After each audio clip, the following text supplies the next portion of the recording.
Ora, olá a todos e bem-vindos novamente a mais uma apresentação Aprendam que eu não duro sempre. E esta serve para falar acerca do flúor e da fluoração, do efeito do flúor, se preferirem, na superfície dos dentes, enquanto preventivo para a cárie dentária e não só. E a este propósito, convém interiorizar alguns conceitos que eu penso que são importantes. Que o flúor é útil, embora não faça milagres, mas o que é certo é que convém que toda a gente tenha uma noção de como é que se processa a absorção dos íons de flúor pela estrutura do dente. E para começar, convém saber que a nossa saliva tem um determinado valor de pH que não é constante. O pH é uma medida que traduz, ao fim e ao cabo, o grau de acidez de um determinado meio ou de uma determinada substância. Ora, acontece que o pH pode variar desde o mais ácido até ao mais básico, sendo que o neutro está no meio da escala. Segundo se acredita, o pH crítico do esmalte dos dentes anda à volta dos 5,5. Agora, convém ter uma noção muito importante, que é, em termos ideais, convém que não haja muita acidez no interior de uma boca. Mas, após uma refeição, e até às 2 primeiras horas a seguir à refeição, o pH da saliva diminui e, portanto, entra na área do ácido, não é? E aí é que começa a haver a probabilidade maior de haver desmineralização do esmalte dentário, com as consequências que isso normalmente acarreta a médio e longo prazo. Convém dizer a este propósito que há aquela ideia correta de que os açúcares são muito agressivos para os dentes e então, se forem açúcares gasificados, como no caso de algumas bebidas, alguns refrigerantes, ainda pior. Mas todo e qualquer alimento, não tem que ser forçosamente o açúcar, todo e qualquer alimento pode deteriorar a superfície de um dente, até os salgados. A diferença é que, efetivamente, a metabolização dos açúcares pressupõe a formação de mais ácidos do que propriamente os outros alimentos. E por isso é que os açúcares são mais agressivos. Mas qualquer alimento, na realidade, pode deteriorar dentes se não houver algum cuidado higiênico. Então, a partir aqui deste desenho, vamos tentar demonstrar como é que se processam algumas trocas iónicas. Temos dentes sãos, alguns. Temos aqui atrás um dente já tratado e que eu representei propositadamente como estando desvitalizado. E então, temos que, se o pH for ácido, ou quanto mais ácido for o pH da saliva, maior libertação de minerais, íons de cálcio, e não só, irá acontecer a partir da superfície de esmalte dos dentes. Isto, em termos reais, significa que há desmineralização do esmalte dos dentes. As restaurações não libertam íons nenhuns porque é suposto não desmineralizarem, têm uma natureza diferente. Portanto, só o esmalte, a parte natural dos dentes, é que vai perdendo propriedades e enfraquecendo, na verdade, por desmineralização. Como é que se consegue, até certo ponto, remineralizar o esmalte de um dente? Com o flúor. Por isso é que é comum haver flúor nas pastas dentárias, para além de haver também flúor em colutórios para bochechar, etc. E também existem comprimidos de flúor. Portanto, há o flúor tópico, que é, como já disse, das pastas dentárias, elixires, etc., em que o esmalte dos dentes o esmalte irá absorver íons de flúor a partir da cavidade oral.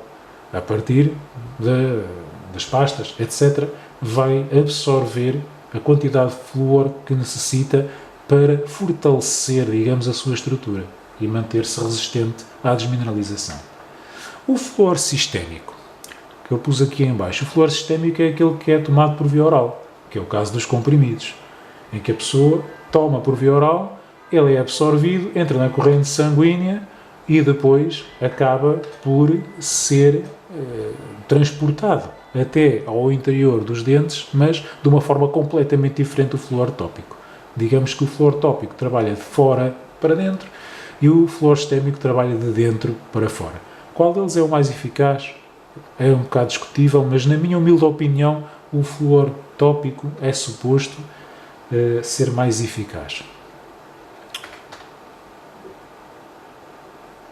Ambos poderão ser úteis, mas, como tudo o resto, convém que não seja em demasia, sobretudo o flúor sistémico. Ora bem, quando, após uma refeição, por exemplo, como ainda há pouco se disse, 2 horas após a refeição, em que o pH da saliva entra no campo do ácido, assim como pode haver perda de outros íons a partir do esmalte, o flúor que foi incorporado no esmalte a partir das pastas também é libertado para o exterior. O processo de desmineralização é rigorosamente o mesmo. Então, significa que, na verdade, existem todos os dias trocas iónicas no esmalte. Isto é, o esmalte absorve flúor das pastas dentárias para se manter suficientemente mineralizado e resistir à cárie dentária, mas, por outro lado, também é libertado a partir do esmalte para o exterior, sobretudo quando o meio da boca se torna mais ácido. Agora, quando existe uma cárie dentária, aqui já podem começar a existir outro tipo de problema, que é o seguinte. Temos aqui um desenho em que temos o esmalte do dente quase totalmente fechado, apenas com uma pequena perfuração ali no meio da coroa. E uma cárie aqui por baixo já relativamente extensa. Isto acontece porquê? Nem que haja fluoretação, isto é, nem que se use uma pasta dentária fluoretada todos os dias, e o esmalte absorva íons de flúor a partir da cavidade oral e se mantenha suficientemente mineralizado, a realidade é que, a partir daquela perfuração, continua a haver desmineralização gradual por baixo do esmalte. Isto é, a camada de dentina por baixo do esmalte continua a desmineralizar e a perder íons para o exterior, apesar da camada de esmalte permanecer quase fechada. E isto pode ser problemático.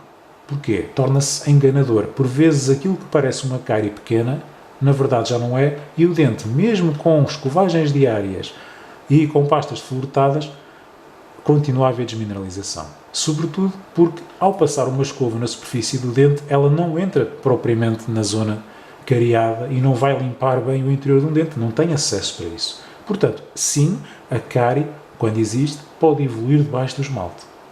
E isto prega-nos partidas bastante grandes. Aquilo que eu chamo as cáries inaparentes, isto é, há dentes que até, vistos por fora, parecem perfeitamente saudáveis e não estão. Esta imagem que já apareceu na apresentação anterior mostra bem isso. Um dente cujo contorno da coroa será este que aqui está, com uma cárie de uma dimensão aparentemente pequenina, só em esmalte, representada ali a meio a vermelho, mas que por baixo já tinha uma desmineralização com esta dimensão. Portanto, uma cárie enorme, totalmente escondida por baixo de esmalte. Outro caso, num dente posterior de cima, este aqui à esquerda, com uma coroa aparentemente saudável, via-se dentro da boca apenas uma pintinha escura, muito pequenina, quase nem se notava no meio da coroa, e o que é certo é que o raio-x mostra-nos que por baixo da camada de esmalte já tínhamos uma cárie assustadoramente grande, praticamente o interior da coroa toda oca, por assim dizer, por baixo do esmalte. Aqui um outro caso em que, ao tratar este molar aqui mais atrás, no raio-x apareceu esta imagem deste primeiro molar inferior, em que dentro da boca, e para o tamanho da coroa que tem, víamos e sabíamos, ou a observação direta, que havia uma cárie porque tinha mais ou menos esta dimensão no esmalte, aparentemente, mas toda esta parte escura que se vê por baixo, até ao ponto de contacto ali atrás, tudo isto já era cárie por baixo do dente. Portanto, são descobertas que se fazem às vezes acidentalmente ao raio-x e que nos mostram que afinal as coisas podem ser piores do que parecem. Também na apresentação anterior terminei com esta frase: os pequenos atos que se praticam são mais importantes que todos aqueles grandes que se planeiam, e nessa perspectiva quanto mais cedo detectarmos estas situações e as tratarmos, melhor, para evitar transtornos. Não é? Então, o conceito continua a ser este. Também da apresentação anterior, sempre que existe uma cárie, se ela for ativa, não interessa se é de evolução rápida, se é de evolução lenta, e nós também nunca temos a certeza absoluta que se uma cárie tem tendência a crescer depressa ou devagar, quanto mais cedo se tratar, melhor.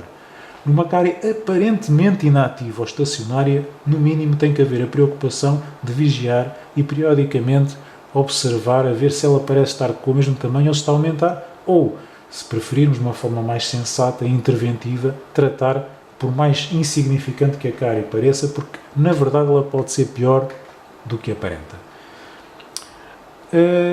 O cuidado com o cão serve apenas para dizer que existem outras espécies animais com dentições completamente diferentes da do ser humano e porventura mais resistentes, que normalmente não desenvolvem cáries, a não ser que o ser humano insista em dar a esses animais uma dieta completamente inapropriada.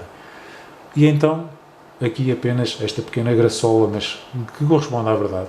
Nós, seres humanos, nunca teremos dentes com a qualidade dos dentes de outras espécies, portanto, temos mais do que qualquer outra espécie a obrigação de tratar bem dos nossos dentes. E assim sendo, me despeço até uma próxima oportunidade, que é como quem diz, até à próxima apresentação. Fiquem bem.